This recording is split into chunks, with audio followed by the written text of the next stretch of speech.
ایرانی ballistic missile programme مذاکرات کا حصہ نہیں، یہ نہیں ہو سکتا دوسروں کے پاس میزائل ہوں اور ایران کے پاس نہ ہوں۔ وزیر اعظم کی ایرانی صدر کے ساتھ نیوز کانفرنس۔ ایرانی صدر نے کہا اسلام آباد مفاہمتی یادداشت پر دستخط پاکستان پر اعتماد کی بدولت ممکن ہوئے۔ پاکستان نے بہترین کردار ادا کیا۔ ایرانی صدر کو college of physician and surgeons کی جانب سے اعزازی فیلوشپ دی گئی۔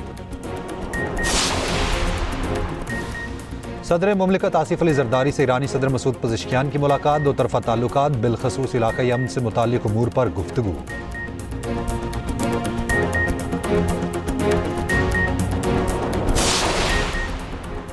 فیلڈ مارشل عاصم منیر سے ایرانی صدر مسعود پزشکیان کی ملاقات، علاقائی پیش رفت اور امن اقدامات پر تبادلہ خیال، کشیدگی میں کمی اور علاقائی استحکام کے لیے پاکستان کے کردار کو سراہا۔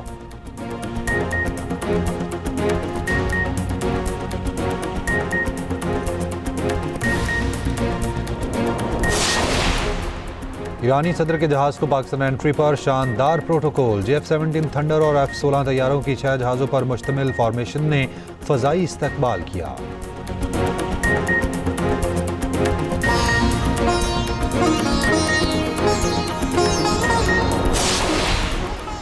اور پرو ہاکی لیگ میں بھارت کی پاکستان کو 4-3 سے شکست، پہلے گول کی برتری حاصل کرنے کے باوجود قومی ٹیم میچ نہ جیت سکی۔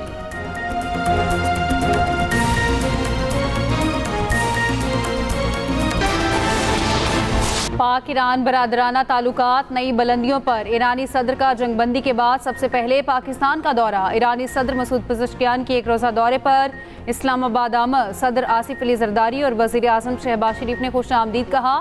نائب صدر وفاقی وزراء خاتون اول آصفہ بھٹو اور بلاول بھٹو بھی موجود تھے۔ مہمان صدر کا نور خان ایئر بیس پر ریڈ کارپٹ استقبال، 21 توپوں کی سلامی دی گئی۔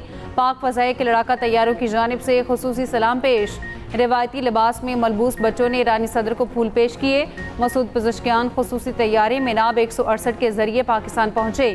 ایرانی وزیر خارجہ عباس اراغچی بھی وفد میں شامل، صدر مسعود پزشکیان سے کچھ دیر پہلے پاکستان پہنچے۔ صدر مسعود پزشکیان آصف علی زرداری اور وزیر اعظم شہباز شریف سے ملاقات کریں گے۔ روانگی سے قبل اپنے بیان میں ایرانی صدر نے کہا معاہدے پر مکمل عمل نہ ہوا تو مذاکرات آگے نہیں بڑھیں گے، مذاکرات کی کامیابی کے لیے طے شدہ ذمہ داریوں کے ساتھ مکمل وابستگی دکھانا ہوگی۔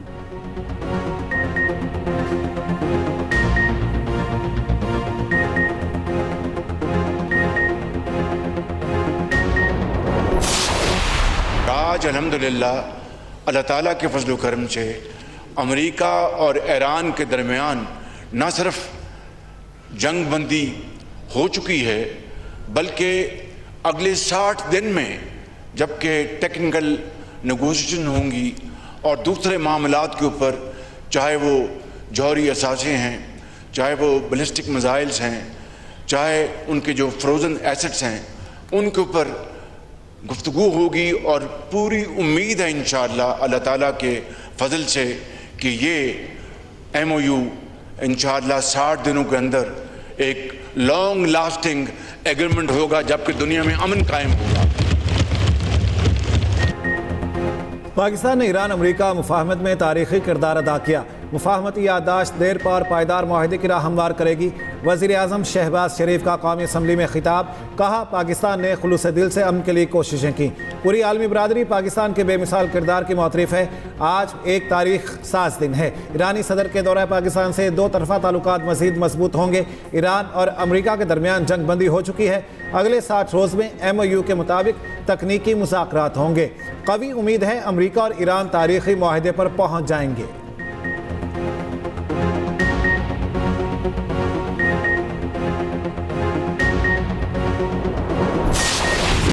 ایران معاہدے پر قائم نہ رہا تو وہی کروں گا جو مجھے کرنا ہے، جب تک ایران ہمارا احترام کرتا رہے گا ہمیں کوئی مسئلہ نہیں ہوگا۔ امریکی صدر ٹرمپ کی میڈیا سے گفتگو، سوشل میڈیا پر پیغام میں دعویٰ کیا، کہا ایران نے مکمل جوہری معائنوں پر اتفاق کر لیا، طویل مدت تک جوہری تنصیبات کے معائنے کی اجازت دینے پر رضامندی ظاہر کی۔ ایران سے مذاکرات مثبت سمت میں آگے بڑھے ہیں۔ ایران نے اپنا ہرمز کھلی رکھنے کے لیے اہم رعایتیں دی ہیں۔ ایران کے منجمد فنڈز امریکی نگرانی میں قائم خصوصی اکاؤنٹ میں رکھے جائیں گے۔ ایرانی فنڈز امریکی مصنوعات کی خریداری کے لیے استعمال ہوں گے۔ بحری ناکہ بندی ختم کر دی گئی ہے، ضرورت پڑنے پر امریکی بحری جہاز دوبارہ کارروائی کے لیے تیار رہیں گے۔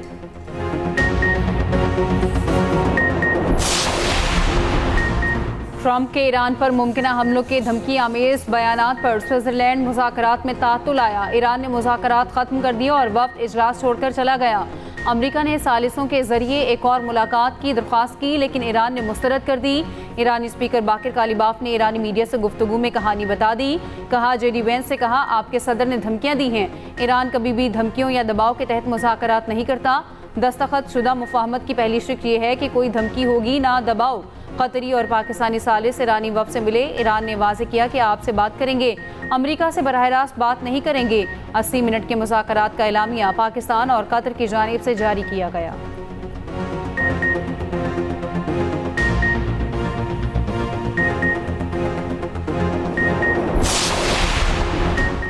امریکہ اور ایران کے تکنیکی مذاکرات مکمل، جوہری پروگرام سمیت دیگر معاملات پر 4 اہم ورکنگ گروپس قائم۔ ایران کے نائب وزیر خارجہ قاسم غریب آبادی نے کہا ہے کہ پہلا ورکنگ گروپ پابندیوں کے خاتمے پر کام کرے گا، دوسرا ایٹمی معاملات، تیسرا تعمیر نو، چوتھا نگرانی اور نفاذ کے لیے کام کرے گا۔ آئندہ مذاکرات اعلیٰ سطح کی کمیٹی کی زیر نگرانی ہوں گے جس میں ایرانی اسپیکر اور وزیر خارجہ، امریکہ کے نائب صدر اور پاکستان کے وزیر اعظم شامل ہوں گے۔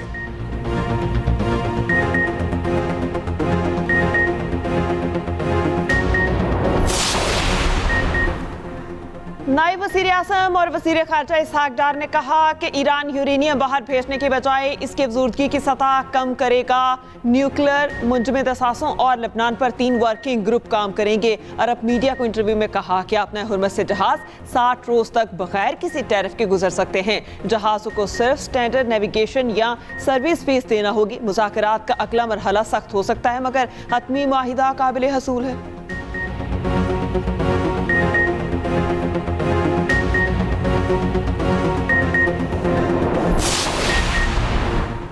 ایران عالمی ایٹمی توانائی ایجنسی کے معائنہ کاروں کو واپس بلانے پر متفق۔ امریکی نائب صدر جے ڈی وینس کہتے ہیں ایران نے جوہری معائنہ کاروں کو آنے کی اجازت دی، یہ بڑی بات ہے۔ دیکھنا ہے کہ معائنہ کرایا جاتا ہے یا نہیں۔ جوہری معائنہ کاروں کی تعیناتی ممکنہ طور پر اسی ہفتے شروع ہو سکتی ہے۔ یقینی بنائیں گے کہ ایران جوہری ہتھیار حاصل نہ کر سکے۔ سوئٹزرلینڈ سے امریکہ واپسی پر میڈیا ٹاک میں بولے ایران کے ساتھ تکنیکی مذاکرات آگے بڑھ رہے ہیں۔ منجمد فنڈز کچھ معاملات حل ہونے تک منجمد رہیں گی۔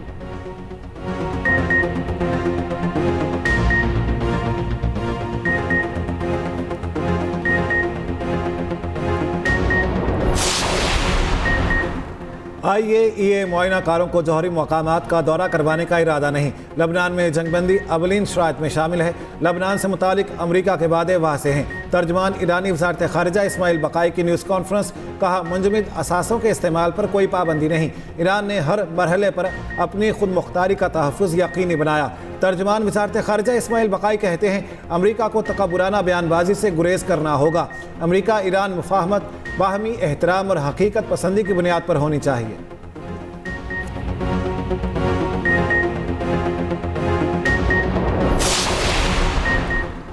اسرائیلی فوج جنوبی لبنان میں سیکیورٹی زون برقرار رکھنے کے لیے کارروائیاں جاری رکھے گی۔ اسرائیل کی ہٹ دھرمی برقرار۔ اسرائیل کے وزیر اعظم، وزیر دفاع اور فوجی سربراہ کا مشترکہ بیان، کہا اسرائیلی شہریوں اور فوج کی سلامتی بنیادی اصول رہے گا، اس پر کسی قسم کا سمجھوتا نہیں کیا جائے گا۔ لبنان اسرائیل مذاکرات کا ایک اور دور آج واشنگٹن میں ہوگا۔ دوسری جانب لبنان کے جنوبی سرحدی علاقوں میں اسرائیلی فوج اور حزب اللہ کے درمیان جھڑپیں، 2 لبنانی شہید۔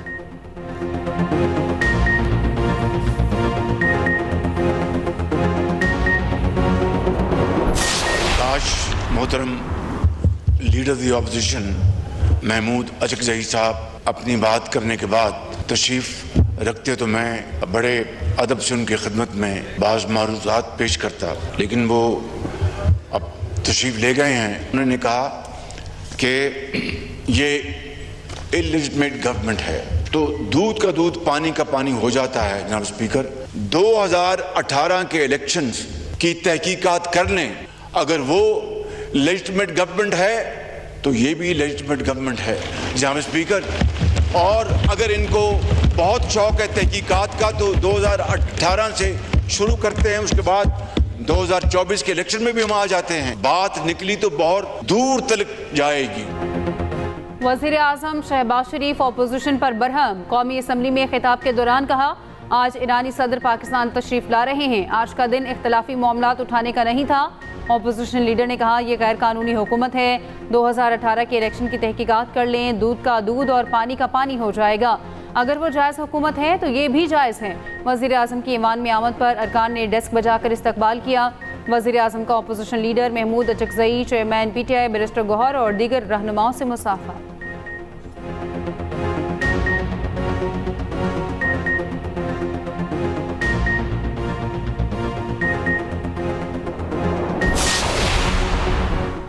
فیلڈ مارشل اور وزیر اعظم کی قیادت میں پاکستان کا عالمی وقار بلند ہوا۔ ایران اور پاکستان کے تعلقات نئی بلندیوں کی جانب گامزن ہیں۔ خطے میں کشیدگی کم کرنے میں پاکستان نے تاریخی کردار ادا کیا۔ وزیر دفاع خواجہ آصف کا قومی اسمبلی میں اظہار خیال، کہا الزام تراشی اور تہمتیں لگانا اخلاقی طور پر درست نہیں۔ آئی پی پیز میں ساری حکومتیں شامل ہیں، پی ٹی آئی کے زمانے میں بھی آئی پی پیز لگے۔ وزیر مملکت طلال چودھری نے کہا اسلام آباد کے انفراسٹرکچر میں 20 سال بعد دوبارہ تبدیلی ہو رہی ہے، سیف سٹی کے لیے 7 ارب روپے دیے گئے ہیں، اسلام آباد میں 2 سے 3 ڈیم بنائے جا رہے ہیں۔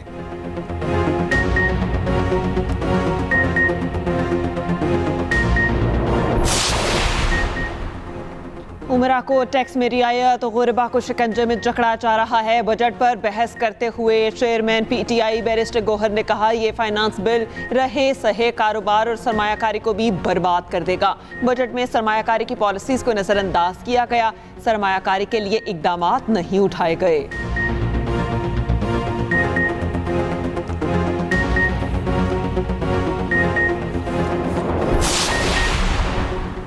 18,700 ارب سے زائد کا وفاقی بجٹ منظور۔ قومی اسمبلی نے فائنانس بل 2026 کی کثرت رائے سے منظوری دے دی۔ 1 جولائی سے درآمدی گاڑیوں پر نئی ڈیوٹی اور ٹیکس شرح کا اعلان۔ 2000 سے 3000 سی سی تک گاڑیوں پر 86% ڈیوٹی عائد۔ 3001 سی سی یا اس سے بڑی درآمدی گاڑیوں پر 92% ڈیوٹی۔ سرکاری ملازمین اور تنخواہ دار طبقے کے لیے انکم ٹیکس کے نئے سلیب متعارف۔ سالانہ 6 لاکھ روپے تک آمدن پر انکم ٹیکس سے مستثنیٰ۔ پراپرٹی خریدنے اور بیچنے پر عائد ایڈوانس ٹیکس میں کمی کی منظوری۔